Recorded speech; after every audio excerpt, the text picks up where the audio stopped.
ഇഞ്ചി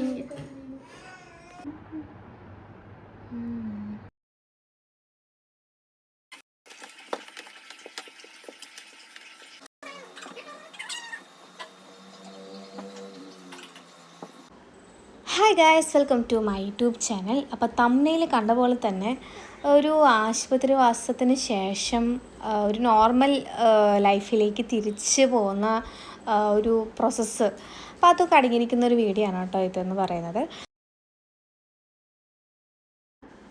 അപ്പോൾ ഇത് ധ്രുക്കുട്ടിനെ ഹോസ്പിറ്റലിൽ അഡ്മിറ്റ് ആക്കിയിട്ടുള്ള ഇതൊരു മൂന്നാമത്തെ ദിവസമായി കേട്ടോ ഓൾറെഡി. അപ്പോൾ ഓൾറെഡി ചേട്ടത വർക്ക് ചെയ്യുന്നുണ്ട്, ഞാനും ചേട്ടനാണ് ഹോസ്പിറ്റലിൽ നിൽക്കുന്നത്.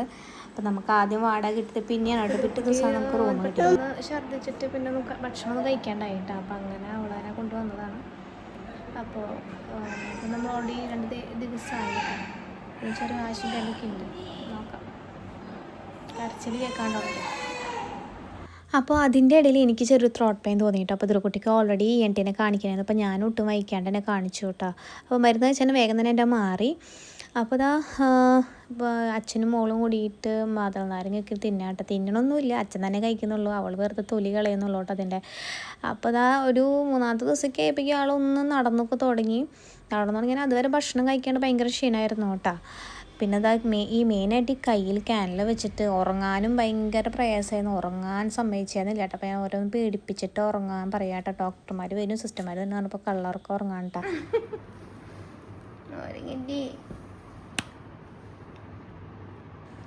അപ്പോൾ അങ്ങനെ ഇത് ഒരു വിധത്തിൽ ഉറങ്ങിയിട്ടുണ്ട് കേട്ടോ. ടോയ്സൊക്കെ ഞാൻ കൊണ്ടുപോയിട്ടുണ്ടായിരുന്നു ഓൾറെഡി. പിന്നെ ചേട്ടൻ അപ്പുറത്ത് കിടന്ന് ഉറങ്ങുന്നുണ്ട്. പിന്നെ എനിക്കൊക്കെ എൻ്റെ ഉറക്കമെന്നൊക്കെ പറയുന്നത് ഒരു ഇതായിരുന്നു കേട്ടോ. അവൾ ഇടയ്ക്കിടയ്ക്ക് എനിക്കായിരുന്നു കണ്ടോ, ശരിക്കും ഉറങ്ങാൻ പറ്റിയിട്ടുണ്ടായിരുന്നില്ല. പിന്നെ പിറ്റേ ദിവസം രാവിലെ പോയപ്പോൾ ഒന്ന് എണീറ്റിരുന്ന് തുടങ്ങി, ഫുഡൊക്കെ സ്വയം കഴിച്ച് തുടങ്ങിയിട്ടാണ്. അപ്പോൾ TV വെച്ച് കൊടുത്തിട്ടുണ്ടായിരുന്നു മൂഡ് മാറ്റാൻ വേണ്ടിയിട്ട്. മെയിൻ കാര്യം എന്ന് പറയുന്നത് റൂമിൽ ഇരുന്നിരുന്നില്ല, അപ്പോൾ താഴത്തൊക്കെ വന്നിട്ടാണ് ഇരുന്നിരുന്നത് ഹോസ്പിറ്റലിൻ്റെ. പ്രത്യേകിച്ച് ഞായറാഴ്ച ദിവസമായിരുന്നു, അപ്പോൾ ആരും ഉണ്ടായിരുന്നില്ല. അപ്പോൾ അതുകൊണ്ട് ഞാൻ ഒരു കുട്ടിയും കൂടിയിട്ട് താഴത്ത് വന്നിരിക്കാനായിട്ടുള്ള വാശി കാരണം. അപ്പോൾ ഭയങ്കര കരച്ചിലായിട്ട് ഇത്ര നേരം. എന്താണെന്ന് അറിയില്ല, ബോഡി പെയിൻ്റ് ആണെന്ന് അറിയില്ല. പിന്നെ കയ്യുമ്മ ക്യാനിൽ വെച്ചാൽ ഭയങ്കര വേദനയൊക്കെ ഉണ്ടായിരുന്നു ആൾക്ക്. അപ്പോൾ അതാണെങ്കിൽ ഡോക്ടർ മാറ്റിയിട്ടില്ല. അപ്പോൾ ഇന്ന് ഡിസ്ചാർജ് ആവുകയാണെങ്കിൽ അത് അവർ വേറെ വയ്ക്കും, അല്ലെങ്കിൽ നമ്മൾ ഊരാന്ന് പറഞ്ഞിട്ടുണ്ട്. പിന്നെ ബലി കാണിച്ചോട്ടെ അങ്ങനെ ഹായ് ഗൈസ്. അവൾ പങ്കുവെട്ടിയതാണ് കേട്ടോ. അതിന് വേദനയ്ക്ക് കാരണേ, അതിൻ്റെ വേദനയൊക്കെ കുട്ടിയുടെ കയ്യിലുള്ള കാരണം അവൾ പല രീതിയിൽ റിയാക്ട് ചെയ്തു. പിണങ്ങിയ അവരോട്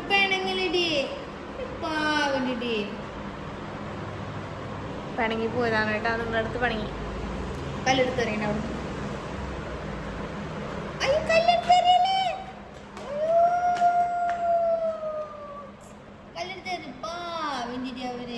അപ്പോൾ നമ്മളിതങ്ങനെ ഡിസ്ചാർജ് ആവാണ് കേട്ടോ. ഇപ്പോൾ ഞായറാഴ്ചയാണ്, അപ്പോൾ ഡിസ്ചാർജ് ആവാണ്. പക്ഷേ ഡോക്ടർ പറഞ്ഞിട്ടുണ്ട്, കാരണം ഇന്നലെ ഒരു മരുന്ന് സ്റ്റാർട്ട് ചെയ്തിട്ടുണ്ടായിരുന്നു. അപ്പോൾ ഒരു ഇഞ്ചക്ഷൻ, അതൊരു 5 ദിവസത്തെ കോഴ്സാണ്. അപ്പോൾ ഇന്നും കൂടി കഴിഞ്ഞിട്ട് പിന്നെ 2 ദിവസം നമ്മൾ വന്ന് ഇഞ്ചക്ഷൻ എടുക്കേണ്ടി വരും. പിന്നെ കുഴപ്പമില്ല, പിന്നെ ആൾ ഓക്കെയാണ്. പക്ഷെ നമ്മൾ ഇഞ്ചക്ഷൻ ഒരു കോഴ്സാണല്ലോ, അത് സ്റ്റാർട്ട് ചെയ്ത് കാരണം നമ്മളത് കംപ്ലീറ്റ് ചെയ്യേണ്ടി വരും. അങ്ങനെ എല്ലാം കഴിഞ്ഞിട്ടുണ്ട്. ഭയങ്കര ആക്ടിവിറ്റിയാണ് ആൾ. ഇപ്പോൾ ഇത്തിരി ഭക്ഷണമൊക്കെ കഴിച്ചു തുടങ്ങി. എന്ന് പോകാൻ ഇവിടെ ആവുമ്പോഴും ഭയങ്കര ബുദ്ധിമുട്ടാണ് ആൾക്ക് അവിടെ നിന്ന് പോകാനും പറ്റിയിട്ട് ഇവിടെ ഇരിക്കുന്നത്. ഇതായിരിക്കും പിന്നെ നിൻ്റെ എനിക്ക് സുഖമുണ്ടപ്പോൾ വാവു മാറിയ വാവു കാണിച്ചു കൊടുത്ത കൈമത്തെ വാവു കാണിച്ചു കൊടുക്ക് വാവു. പിന്നെ എല്ലാം പാക്ക് ചെയ്തു. രാവിലെ തന്നെ അച്ഛനമ്മയും വന്നിട്ടുണ്ടായിരുന്നു ഫുഡായിട്ട്. അപ്പോൾ അവർ കുറച്ച് സാധനങ്ങളൊക്കെ കൊടുത്തയച്ചോട്ടെ. ഇനി കുറച്ച് സാധനങ്ങളേ ഉള്ളൂ. അപ്പോൾ ചേട്ടൻ ബില്ലൊക്കെ സെറ്റിൽ ചെയ്യാൻ വേണ്ടി പോയേക്കാം. അപ്പോൾ ഞങ്ങൾ രണ്ടുപേരും ഇവിടെ തനിച്ചിങ്ങനെ വെയിറ്റ് ചെയ്തിരിക്കുകയാണ്. അപ്പോൾ എന്നിട്ട് നമുക്ക് പോകണം. കുറച്ച് ഫുഡൊക്കെ ഉച്ചയ്ക്കും കഴിച്ചിട്ടുണ്ടെങ്കിൽ ഞങ്ങളും ഫുഡ് കഴിച്ചു കൂട്ടാം. അപ്പോൾ ഇനി നമുക്ക് വീട്ടിലെത്തിയിട്ട് കാണാം. സ്വർണ്ണ ഇപ്പോഴാട്ടെ ഇങ്ങനെ ഒന്ന് കളിച്ചോടങ്ങി അല്ലേ? വീട്ടിൽ പോകണ്ടേ? വീട്ടിൽ പോകണ്ടാന്ന്. ഇത്രയും നേരം ഇവിടെ നിന്ന് ഇങ്ങനെ പോയാൽ മതി. അതായത് വീട്ടിൽ പോകണം എന്ന് പറഞ്ഞിട്ട് ഇവിടുന്ന് പോയാൽ മതി. വീട്ടിൽ പോകണ്ട. പിണങ്ങിയ പിണങ്ങല്ലേടി നീ? പിണങ്ങി നിൽക്കണോ? അപ്പോൾ ഞങ്ങളിത് ഹോസ്പിറ്റലിൽ വരുന്ന വഴിക്ക് കുട്ടിക്ക് ആനേനെ കാണുമെന്ന് പറഞ്ഞിട്ട് ചേട്ടൻ കൂടമൽക്ക് ക്ഷേത്രത്തിൻ്റെ അവിടെ ആനകൾ ഉണ്ടാവില്ല, അപ്പോൾ അവിടെ കാണാൻ വേണ്ടിയിട്ട് വെയിറ്റ് ചെയ്ത് നിൽക്കുകയാണ് കേട്ടോ. അപ്പോൾ എന്തായാലും അവൾക്കൊരു സന്തോഷമായിക്കോട്ടെ വെച്ചിട്ടുണ്ട്. കുറേ പറയണു ആനനെ കാണണം കേട്ടോ. അപ്പോൾ അതങ്ങടെ ആഗ്രഹം സാധിച്ചു കൊടുത്ത് വരുന്ന വഴിക്ക് ഇനി വന്നിട്ടുള്ള അംഗങ്ങളാണ് കേട്ടോ കാണാൻ പോകുന്നത്. വന്ന് വഴിക്ക് പിന്നെ മെയിൻ ക്ലീനിങ് ആണല്ലോ. അപ്പോൾ നമ്മുടെ അടിയിലത്തെ റൂമും മേലത്തെ റൂമും ആണ് മെയിനായിട്ട് യൂസ് ചെയ്യുന്നത്. അപ്പോൾ അതൊന്ന് നന്നായി വൃത്തിയാക്കണം. അന്ന് പോകുമ്പോൾ ഇട്ട ബെഡ്ഷീറ്റും കാര്യങ്ങളൊക്കെയാണ് കേട്ടോ. അപ്പോൾ ആദ്യം തന്നെ അത് ക്ലീൻ ചെയ്യാമെന്ന് വിചാരിച്ചു കേട്ടോ. അപ്പോൾ ഇവിടെ തന്നെ 2 കട്ടിലുണ്ട്, 2 കട്ടിലിൻ്റെ ബെഡ്ഷീറ്റ് മാറ്റണം. പിന്നെ ധ്രുക്കുട്ടി ഇവിടെ മെയിനായിട്ട് ഫുൾ ടൈം സ്പെൻഡ് ചെയ്യുന്ന സ്ഥലമാണ്. അതുകൊണ്ട് വന്ന വഴിക്കാൻ അതൊക്കെ മാറ്റിയിട്ടാ. പിന്നെ ജനലൊക്കെ ഒന്ന് തുറന്നിട്ട് ഒത്തിരി നല്ല ശുദ്ധമായി കയറിക്കോട്ടെ വിചാരിച്ചിട്ട് പിന്നെ അവളുടെ ടോയ്സൊക്കെ ഒന്ന് അടുക്കി പറക്കി വെച്ചു. അപ്പോൾ സത്യം പറഞ്ഞു കഴിഞ്ഞാൽ ഹോസ്പിറ്റൽ ലൈഫൊക്കെ കഴിഞ്ഞിട്ട് ഒരു നോർമൽ ലൈഫിലേക്ക് പോകുമ്പോൾ അത് ശരിക്കും പറഞ്ഞൊരു റീസ്റ്റാർട്ട് ചെയ്യുന്ന പോലെ തന്നെയായിരുന്നു കേട്ടോ. എല്ലാമേ ഒന്നേ തുടങ്ങുന്ന പോലെ എനിക്ക് തോന്നിയത്. കാരണം ലൈഫ് മൊത്തം ചേഞ്ച് ആയ പോലെയാണല്ലോ. കുറേ ബുദ്ധിമുട്ടുകളും വിഷമങ്ങളും അതൊക്കെ കഴിഞ്ഞിട്ടൊരു നോർമൽ ലൈഫിലേക്ക് കുട്ടിയാണെങ്കിലും ആ നോർമൽ ലൈഫിലേക്ക് ഒന്ന് പോകണം.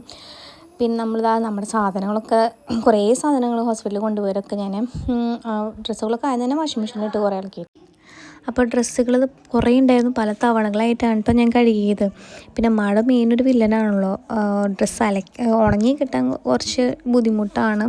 പക്ഷേ ഡ്രസ്സാണെങ്കിൽ ഇഷ്ടം പോലെ ഉണ്ട് താനും. അപ്പോൾ അങ്ങനെ ഞാൻ 2ാമത്തെ കട്ടിലും ബെഡ്ഷീറ്റ് മാറ്റിയിട്ടാണ്. പിന്നെ മേലത്തെ കട്ടിലുമേയും ബെഡ്ഷീറ്റ് മാറ്റാണ്ട്, അതുപോലെ തന്നെ മേലത്തെ റൂമും ക്ലീൻ ചെയ്യാനായിട്ടാണ്. അപ്പോൾ ഇതൊരു കുട്ടി ഛർദ്ദിച്ചത് അവിടെ വെച്ചിട്ടാണ്. പക്ഷെ ഞാൻ അതൊക്കെ ക്ലീൻ ചെയ്തിട്ടാണ് പോയത്. എന്നാലും ഒന്ന് മൊത്തത്തിൽ വൃത്തിയാക്കാനുണ്ട്. അപ്പോൾ അത് ഞാൻ വീഡിയോ എടുക്കാൻ വിട്ടുപോയി കേട്ടോ. അത് നല്ല സ്പീഡായി ഇത് കഴിഞ്ഞിട്ട് ഞാൻ അവിടെ പോയിട്ട് നല്ല വൃത്തിയാക്കിയിട്ടുണ്ടായിരുന്നു. അത് വീഡിയോ എടുക്കാൻ വിട്ടുപോയതല്ല, ഒന്നാമത് നല്ല തിരക്ക് പിടിച്ചിട്ട് പണി ചെയ്ത് തുടങ്ങുന്നത്. അപ്പോൾ ആ വീഡിയോ എടുക്കാൻ ഉള്ള ഒരു സാവകാശം ഉണ്ടായില്ല, അതാണ് ഉണ്ടായത്. അങ്ങനെ കുറേ ഡോക്യുമെൻറ്റ്സും കാര്യങ്ങളൊക്കെ ഉണ്ടായിരുന്നു കേട്ടോ കൊണ്ടുപോയത്. അതൊക്കെ ഞാൻ തിരിച്ച് അതായത് സ്ഥലങ്ങളിൽ വെച്ചു. പിന്നെ ഇതൊക്കെ ഉപയോഗിക്കാത്ത ഡ്രസ്സുകളാണ് കേട്ടോ ദുർക്കുട്ടിയുടെ. തലേദിവസം കൊണ്ടുവന്നതാണ് ദുർക്കുട്ടിക്ക് ഇടാൻ വേണ്ടിയിട്ട്. അതൊന്നും അത്യാവശ്യം വന്നില്ല, അതുകൊണ്ട് അതൊക്കെ തിരിച്ച് അതിൻ്റേതായിട്ടുള്ള സ്ഥാനങ്ങളിൽ വെച്ചു. പിന്നെ ഇതൊക്കെ ബാഗിൽ കുറേ സാധനങ്ങൾ ഇതുപോലെ വെച്ചിട്ടുണ്ടായിരുന്നു കേട്ടോ. ഉപയോഗിക്കാത്തതായിട്ടുള്ള സാധനങ്ങളൊക്കെ തിരിച്ച് വെക്കാനാണ്. പിന്നെ ഉപയോഗിച്ചതായിട്ടുള്ള എന്തെങ്കിലും ഉണ്ടെങ്കിൽ അതൊക്കെ എടുത്ത് മാറ്റിയിട്ടുണ്ട് കേട്ടോ. അപ്പോൾ സത്യം പറഞ്ഞാൽ ഹോസ്പിറ്റലിൽ കഴിഞ്ഞിട്ട് നമ്മൾ ആ ഒരു ലൈഫിലേക്ക് നോർമൽ ലൈഫിലേക്ക് പോകാമെന്ന് പറഞ്ഞത് വല്ലാത്തൊരു ബുദ്ധിമുട്ടുള്ള കാര്യം തന്നെയാണ്. കാരണം എല്ലാം A to Z കാര്യങ്ങൾ ഒന്നേന്ന് തുടങ്ങണ പോലെ എനിക്ക് തോന്നിയത് കേട്ടോ.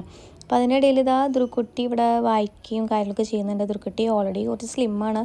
അപ്പോൾ അതിൻ്റെ ഇടയിൽ ഈ അസുഖം വരലും അതുപോലെ 2 ദിവസം ഫുൾ പട്ടിണിയൊക്കെ ആയിരുന്നു കേട്ടോ. ആകെ ക്ഷീണിച്ചിട്ടിരിക്കുകയാണ്. ഇച്ചിരി ഒന്ന് ആളൊന്ന് എനർജറ്റിക് ആയിട്ട് വരണുള്ളൂ കേട്ടോ. അതിൻ്റെ ഇടയിൽ ഞാൻ അടുക്കളയ്ക്ക് പോയി. കാരണം കുറേ പാത്രങ്ങൾ ഹോസ്പിറ്റലിൽ നിന്ന് കൊടുക്കുന്നുണ്ടായിരുന്നു. അപ്പോൾ അതൊക്കെ ഒന്ന് കഴുകി വെച്ചു കേട്ടോ. പിന്നെ ധ്രുക്കുട്ടിക്ക് വെള്ളം ചൂടാക്കി വെച്ചു. അങ്ങനെ കുറച്ച് കാര്യങ്ങളൊക്കെ ചെയ്യാണ്ടായിരുന്നു. അപ്പോൾ തന്നെ ആദ്യം ചെയ്യണമായിരുന്നു, കാരണം അത് ഇപ്പോൾ തന്നെ ഉപയോഗിക്കേണ്ട കാര്യങ്ങളായിരുന്നല്ലോ. വെള്ളമൊക്കെ വേണമായിരുന്നു. അപ്പോൾ അതുകൊണ്ട് ഞാൻ അത് ആദ്യം ചെയ്ത് വെച്ചു. പിന്നെ വേഗം ധ്രുക്കുട്ടീനെ ഒന്ന് മേലഴിക്കാമെന്ന് വിചാരിച്ചു കേട്ടോ. അത് ആദ്യം അവളെ വന്ന വഴിക്ക് മേലഴിക്കാമെന്ന് വിചാരിച്ചതാണ്. പക്ഷേ ആൾ ഭയങ്കര കളിയിലൊക്കെ ആയി. പിന്നെ വാശി പിടിപ്പിക്കണമെന്ന് വിചാരിച്ചിട്ടാണ് കുറച്ച് സാവകാശം കൊടുത്താണ് കേട്ടോ. അങ്ങനെ ഇടയ്ക്ക് അച്ഛനോട് ചാമ്പയ്ക്ക് പൊട്ടിച്ചേരാൻ പറയാനിട്ട് ആളങ്ങനെ അച്ഛൻ ചാമ്പയ്ക്കൊക്കെ പൊട്ടിച്ചു കൊടുത്ത് കുളിക്കാൻ പോണ ആളുടെ കയ്യിൽ ചാമ്പയ്ക്കൊക്കെ ഉണ്ട് കേട്ടോ. അങ്ങനെ അവളെ മേലൊക്കെ കഴുകിച്ച് കൊണ്ടുവന്നു. പിന്നെ നമുക്ക് അടുത്ത പരിപാടി അതിൻ്റെ ഇടയിൽ ചേട്ടൻ ഫിലിമിന് പോയി കേട്ടോ. പിന്നെ ഞാൻ റൂം ഫ്രഷ്നർ അടിച്ചു കൊടുക്കുകയാണ്. റൂമൊക്കെ ഒന്ന് ക്ലീൻ ആക്കിയിട്ടൊന്ന് റൂം ഫ്രഷ്നറൊക്കെ ഒന്ന് അടിച്ചു കൊടുത്തു. എന്നാലും പണികൾ തീർന്നിട്ടില്ല കേട്ടോ. അപ്പോൾ ആ റൂമൊന്ന് ക്ലീൻ ആയിട്ടുള്ളൂ. പിന്നെ കുറേ മരുന്നുകൾ, അതായത് ദുർക്കുട്ടിയുടെ ഇവിടെ ഓൾറെഡി ഉള്ള മരുന്നുകളൊക്കെ ഞാൻ ഈ ഒരു ബേസിനിലാണ് വെക്കാറ് കേട്ടോ. അപ്പോൾ ഉള്ള മരുന്നുകളും പുതിയതായിട്ട് കുറേ മരുന്നുകളും കിട്ടിയിട്ടുണ്ടല്ലോ. അപ്പോൾ അതൊക്കെ ഒന്ന് അടുക്കി പറക്കി ഒന്ന് ഓർഗനൈസ് ചെയ്ത് വെക്കുകയാണ് കേട്ടോ. അപ്പോൾ ആവശ്യമില്ലാത്ത മരുന്നുകളും കുപ്പികളൊക്കെ ഞാൻ കൊണ്ട് കളഞ്ഞു. ബാക്കിയൊക്കെ നല്ല വൃത്തിയിൽ അടുക്കി പറക്കി വെച്ചു കേട്ടോ. ഇതിൻ്റെ ഇടയിൽ അതൊരു കുട്ടിക്ക് ഞാൻ പറഞ്ഞല്ലോ, കുളിപ്പിച്ച് കഴിഞ്ഞപ്പോൾ ഡ്രസ്സ് മാറാനൊക്കെ ഭയങ്കര വാശി. അവിടെ ദേഹസുഖമില്ലാത്തതുകൊണ്ടാണ് ആൾക്ക് ഭയങ്കര വാശിയൊക്കെ ഉണ്ടായി. അപ്പോൾ പിന്നെ അച്ഛൻ വേഗം കൊണ്ടെടുത്ത് പുറത്ത് പോയി കേട്ടോ. അതാണ് ഭയങ്കര വാശിയൊക്കെ ആയിരുന്നു കേട്ടോ ഈ ഹോസ്പിറ്റൽ ഡേയ്സിലും. അതുപോലെ വീട്ടിൽ വന്നിട്ടുള്ള ആദ്യത്തെ ദിവസമൊക്കെ ഒത്തിരി വാശി തന്നെയായിരുന്നു. അങ്ങനെ റൂമൊക്കെ ക്ലീനായി. അതിനുശേഷം ഞാൻ പോയിട്ട് വേഗം കുളിച്ച് വന്നു കേട്ടോ. കുളിച്ച് വന്നിട്ടാണ് ബാക്കിയുള്ള പണികൾ ഞാൻ ചെയ്യാൻ നിന്നത്. പിന്നെയും പാത്രങ്ങളൊക്കെ കുറേ കഴുകാണ്ടായിരുന്നു. അപ്പോൾ അതൊക്കെ കഴുകി വൃത്തിയാക്കി വെക്കുകയാണ് കേട്ടോ. ഇപ്പോൾ എനിക്ക് ഹോസ്പിറ്റലിൽ വരുമ്പോൾ തന്നെ ആലോചിച്ചുകൊണ്ടിരുന്നത്, ദൈവമേ ഇനി വീട്ടിൽ പോയിട്ട് ക്ലീനിങ് ആണോ ദൈവമേ ചെയ്യേണ്ടത്. കാരണം നമുക്ക് റെസ്റ്റ് ചെയ്യാനുള്ളൊരു ഇല്ല. കാരണം ഓൾറെഡി ഹോസ്പിറ്റലിൽ റെസ്റ്റ് പോയിട്ട് ഉറങ്ങിയിട്ട് പോലും ഇല്ല കേട്ടോ. അപ്പോൾ എല്ലാ അമ്മമാരുടെ കാര്യം അങ്ങനെ തന്നെയാണ്. പിള്ളേർക്ക് അസുഖം വന്നു കഴിഞ്ഞ് ഇതൊക്കെ തന്നെയാണ് അവസ്ഥ. അപ്പോൾ അതിനിടയിൽ എനിക്കും ചെറുതായിട്ട് വയ്യാണ്ടായിട്ടുണ്ടായിരുന്നു. പക്ഷെ അങ്ങനെ വയ്യാണ്ടായത് നമുക്ക് ഇരിക്കാനും പറ്റാത്ത അവസ്ഥയായിരുന്നു കേട്ടോ. അപ്പോൾ അങ്ങനെ അടുക്കളയിൽ വന്നിട്ട് എല്ലാ പാത്രങ്ങളും കഴുകി വെച്ച് വൃത്തിയാക്കി അതൊക്കെ ഒന്ന് ഓർഗനൈസ് ചെയ്ത് സെറ്റാക്കി വെച്ചു കേട്ടോ. അപ്പോൾ ഇതൊരു കുട്ടികൾ വെള്ളമൊക്കെ ചൂടാക്കിയിട്ടുണ്ടായിരുന്നു. അപ്പോൾ അതൊക്കെ ഫ്ലാസ്കിലൊക്കെ ഒഴിച്ച് വെച്ചു. പിന്നെ നമ്മൾ ചായ കൊണ്ടുപോയതും അങ്ങനെ കുറച്ച് ഫ്ലാസ്കും കാര്യങ്ങളൊക്കെ ഉണ്ടായിരുന്നു കേട്ടോ. അപ്പോൾ അതൊക്കെ ഒന്ന് ക്ലീൻ ചെയ്തുകൊണ്ടിരിക്കുകയാണ്. പിന്നെ ഹോസ്പിറ്റലിൽ നിന്ന് വന്നപ്പോൾ തന്നെ കുറച്ച് സമാധാനം ഉണ്ടായിരുന്നു. കാരണം ദുരുക്കുട്ടിക്കെല്ലാം കുറച്ച് സമാധാനം ഉണ്ടായിരുന്നു. കാരണം ആ ഒരു അറ്റ്മോസ്ഫിയറിൽ നിന്ന് പോന്നപ്പോൾ തന്നെ ആൾക്ക് ഇത്തിരി സമാധാനമായിട്ടാണ്. പിന്നെ ചെറിയ വാശികളുണ്ട്, അത് പിന്നെ പോകെ മാറും എന്ന് വിചാരിക്കുന്നു.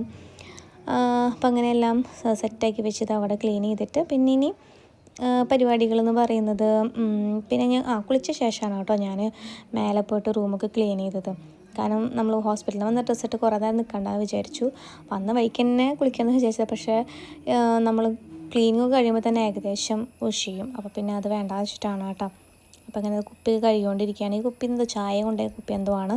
അപ്പോൾ അതൊക്കെ ക്ലീൻ ചെയ്ത് കഴിഞ്ഞോട് കൂടിയിട്ട് ക്ലീനിങ് പരിപാടികൾ, അതായത് അടുക്കളത്തെ പരിപാടികളൊക്കെ കഴിഞ്ഞു. പിന്നെ ഡൈനിങ് ഹാളിൽ ടേബിളും കുറേ സാധനം അതുപോലെ ഹോസ്പിറ്റലിൽ കൊടുക്കുന്ന കുറച്ച് ഫ്രൂട്ട്സ് സാധനങ്ങൾ ഒക്കെ ഉണ്ട്. അപ്പോൾ അതൊക്കെ ഒന്ന് മാറ്റി ഫ്രൂട്ട്സൊക്കെ മാറ്റി വെച്ചു കേട്ടോ, ഫ്രിഡ്ജിക്കൊക്കെ വെച്ചു. പിന്നെ ബാക്കിയുള്ള സാധനങ്ങളൊക്കെ അവിടെ നിന്ന് മാറ്റി ടേബിളായാലും ഒന്ന് വൃത്തിയാക്കി വെക്കാനുണ്ട്. ഞാൻ പറയാം, എനിക്ക് നോർമൽ ലൈഫിലേക്ക് ഒന്ന് കടക്കുമ്പോൾ എല്ലാം നോർമലായി കാണണം. അപ്പോൾ വീട് നമ്മൾ എങ്ങനെയാണ് പോകുമ്പോൾ ഉണ്ടായിരുന്നത് അതുപോലെ തന്നെ കിട്ടാൻ വേണ്ടിയിട്ട് എല്ലാം ഒന്ന് ക്ലീൻ ചെയ്യണം കേട്ടോ. അപ്പോൾ ആ സമയത്ത് ഒരു കുട്ടി അച്ചച്ചൻ്റെ അമ്മമ്മടൊപ്പമുണ്ട്. അപ്പോൾ അവൾ നേരത്തെ കരഞ്ഞപ്പോൾ അങ്ങനെ പോയിട്ട് പിന്നെ ആൾ ഇച്ചിരി ചില്ലായിട്ട് ഇടയ്ക്കൊരു വാശി വരുള്ളൂ കേട്ടോ, എപ്പോഴും കരച്ചിലൊന്നുമില്ല. അത് കഴിഞ്ഞിട്ട് പിന്നെ നമ്മൾ ഹാളിൽ ദുർകുട്ടി സാധനങ്ങളൊക്കെ എടുത്ത് വലിച്ച് പറക്കിയിട്ടുണ്ടായിരുന്നു. അപ്പോൾ അതൊക്കെ ക്ലീൻ ചെയ്ത് കറക്റ്റാക്കി വെച്ചു കേട്ടോ ഞാൻ. അങ്ങനെ ഹാള് വൃത്തിയായി, നമ്മുടെ റൂമൊക്കെ വൃത്തിയായി, ഡൈനിങ് ഹാള് വൃത്തിയായി. പിന്നെ മെയിനായിട്ട് ഞാൻ പറഞ്ഞല്ലോ, ഹോസ്പിറ്റലിലേക്ക് ഞാൻ കുറച്ച് ടോയ്സ് കൊണ്ടുപോയിട്ടുണ്ടായിരുന്നു. അപ്പോൾ അതിന് അവിടെയൊക്കെ ഇട്ട് വലിച്ചതാണ്. അപ്പോൾ ഞാൻ അത് ആദ്യം തന്നെ കഴുകാനിട്ടു കേട്ടോ. അപ്പോൾ വാഷിംഗ് മെഷീനിട്ട് ഇതുപോലെ ടോയ്സ് നല്ല സുഖസുന്ദരമായിട്ട് ക്ലീനായിട്ട് വരും.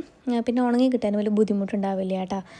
അപ്പോൾ അങ്ങനത്തെ അന്നത്തെ ദിവസം അവിടെ തീർന്നു. പിന്നെ നമുക്ക് ഓടി ദുർകുട്ടിക്ക് ഇഞ്ചക്ഷൻ സ്റ്റാർട്ട് ചെയ്തിട്ടുണ്ടായിരുന്നു. അപ്പോൾ അത് ഒരു 2 ദിവസം കൂടി എടുക്കാൻ പറഞ്ഞിട്ടുണ്ടായിരുന്നു. ഹോസ്പിറ്റലിൽ പോകണമായിരുന്നു. പിറ്റേ ദിവസം നമ്മൾ ഹോസ്പിറ്റലിലേക്ക് പോയി ഇഞ്ചക്ഷൻ എടുക്കാൻ പോയതാണ് കേട്ടോ. അപ്പോൾ അതിൻ്റെ ഇടയിൽ അച്ഛൻ്റെ കട ഇരിങ്ങാലക്കുട സ്റ്റാൻഡിലാണ് കേട്ടോ. അച്ഛനൊരു ടൈലറിങ് ഷോപ്പുണ്ട്. അപ്പോൾ അവിടെ നമ്മൾ പോയിട്ട് കുറച്ച് വെയിറ്റ് ചെയ്യണം. നമുക്ക് 12 മണിക്കാണ് ഇഞ്ചക്ഷൻ. അപ്പോൾ അതുവരെ നമ്മൾ കുറച്ച് നേരം അച്ഛൻ്റെ കടയിൽ നിന്നപ്പോൾ ഇതാണ് കേട്ടോ അച്ഛൻ്റെ കട. സിൻസിനോ എന്നാണ് കടയുടെ പേര്. അപ്പോൾ മെൻസിൻ്റെയും ലേഡീസിൻ്റെ ഒക്കെ ഡ്രസ്സൊക്കെ തയ്ക്കട്ടോ സൂപ്പറായിട്ട്. അങ്ങനെ പിന്നെ നമ്മൾ തിരിച്ച് വീട്ടിൽ വന്നപ്പോൾ കുറേ ഡ്രസ്സുകൾ, അതായത് നമ്മൾ തലേദിവസം അലക്കിയ ഡ്രസ്സുകളൊക്കെ ഉണങ്ങി കിട്ടിയിട്ടുണ്ട്. ഒത്തിരി വെയിലുണ്ടായിരുന്നു. അപ്പോൾ കുറേ ഡ്രസ്സുകളുണ്ട്, കുറേ ഡ്രസ്സുകളുണ്ടായിരുന്നു. അപ്പോൾ ഞാൻ പിന്നെ ഒട്ടും അയക്കാണ്ട് അതൊക്കെ മടക്കി വെക്കുകയാണ് കേട്ടോ. അപ്പോൾ ദുർകുട്ടി ഡ്രസ്സ്, ചേട്ടൻ്റെ ഡ്രസ്സ്, എൻ്റെ ഡ്രസ്സ്, അതുപോലെ കുറേ ബെഡ്ഷീറ്റ്സ് അതൊക്കെ ഉണ്ട്. അപ്പോൾ അതൊക്കെ ഞാൻ മടക്കി അടക്കി പറക്കി വെക്കുകയാണ് കേട്ടോ. അതിനിടയിൽ ദുർകുട്ടി ചേട്ടൻ്റെ അടുത്ത് കളിക്കാൻ എന്താണ്, അപ്പോൾ പെട്ടെന്ന് എന്തോ എന്നെ വിളിച്ചു കേട്ടോ, എന്തോ ഒരു ആവശ്യം പറഞ്ഞിട്ട്. അപ്പോൾ ഞാനത് കൊണ്ടുകൊടുക്കാൻ പോയതാണ് ആ ഒരു ഗ്യാപ്പ്. പിന്നെ തിരിച്ച് വന്നിട്ട് പിന്നെ നമ്മുടെ പണി അവിടെ റീസ്റ്റാർട്ട് ചെയ്തു. അങ്ങനെ എല്ലാം ഏതാണ്ട് അടുക്കി പറക്കി അല്ലെങ്കിൽ മടക്കി ഒതുക്കി വെച്ചിട്ടുണ്ട് കേട്ടോ. പിന്നെ ദുർകുട്ടിയുടെ ടോയ്സൊക്കെ ഉണ്ടായിരുന്നതൊക്കെ അടുക്കി അവിടെ ജനാലമൊക്കെ കറക്റ്റായി വെച്ചു. പിന്നെ ഇനി ഈ ഡ്രസ്സുകളൊക്കെ അതാത് സ്ഥാനങ്ങളിൽ വെക്കുന്നതാണ് അടുത്ത പരിപാടി കേട്ടോ. അപ്പോൾ അതോട് കൂടിയിട്ട് ആ ഹോസ്പിറ്റൽ ലൈഫിൻ്റെ ഭാരമൊക്കെ ഏകദേശം തീർന്നു കേട്ടോ. പിന്നെ വലിയ പ്രശ്നമൊന്നുമില്ല, ഏകദേശം നോർമൽ ലൈഫ് ലീഡ് ചെയ്യാവുന്ന രീതിയിലായിട്ടുണ്ട്. അതെല്ലാം ഞാൻ മടക്കി ഒതുക്കി വെച്ചു കേട്ടോ. പിന്നെ ദുർകുട്ടി ആയാലും പിന്നെ 2ാമത്തെ ദിവസം മുതൽ എല്ലാം നോർമലായി. ആൾ ഇപ്പോൾ എനർജറ്റിക്കൊക്കെ ആയിട്ട് വലിയ കുഴപ്പമൊന്നുമില്ല. അപ്പോൾ അത്രയ്ക്കേ ഉള്ളൂ. അപ്പോൾ നമ്മുടെ ഈ വീഡിയോ അത്രയ്ക്കേ ഉള്ളൂ. ഈ വീഡിയോ ഇഷ്ടമെങ്കിൽ ലൈക്ക്, ഷെയർ, കമൻറ്റ് ചെയ്ത് പിന്നെ ചാനൽ സബ്സ്ക്രൈബ് ചെയ്തില്ലെങ്കിൽ സബ്സ്ക്രൈബ് ചെയ്യുക. വേറെ വീഡിയോ പിന്നെ കാണാൻ പറ്റുമായിരിക്കും.